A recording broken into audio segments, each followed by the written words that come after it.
Sarong persona lugadan makalis na magbungkara saan kasulo sa harong kayni sa Libon Albay. Mantang grass fire na irehistro man sa Baaw, Camarines Sur. Tutukan sa report ni Rosie Nieva.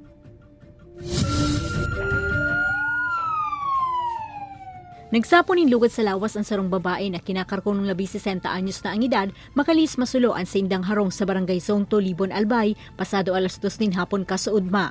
Dahil subo tulos na iluwas ang biktima, huli ta bedridden na ini, asin marikas na naglakop ang kalayo.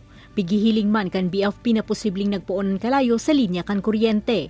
Nagpakol sa haros 600,000 pesos ang kantidad kan danyos na pigwalat kan insidente. Yung bahay po ay wala po yata silang kuryente and nakiki-connect lang sa neighborhood.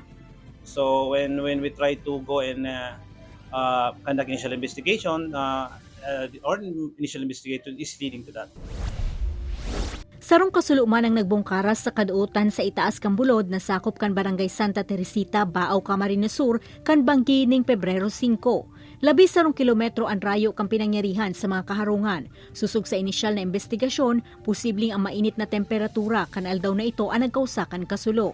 Kinakarkuluman na maabot sa kabangang ektaryang kaduotan ang nadanyaran. Nagpagirumduman ang Bureau of Fire Protection na likayan ng pagsulo sa open spaces, urog na sa kaduotan nganing maibitaran ang pagbungkaras kandakulang kasulo. Ang danger kay ikayan, ang paglakop ken is madali. Data aram, nagta-travel na si kasulo na day namamalayan. Kung may maabot na naman na halimbawa sarong structure o kaya harong na light material, so another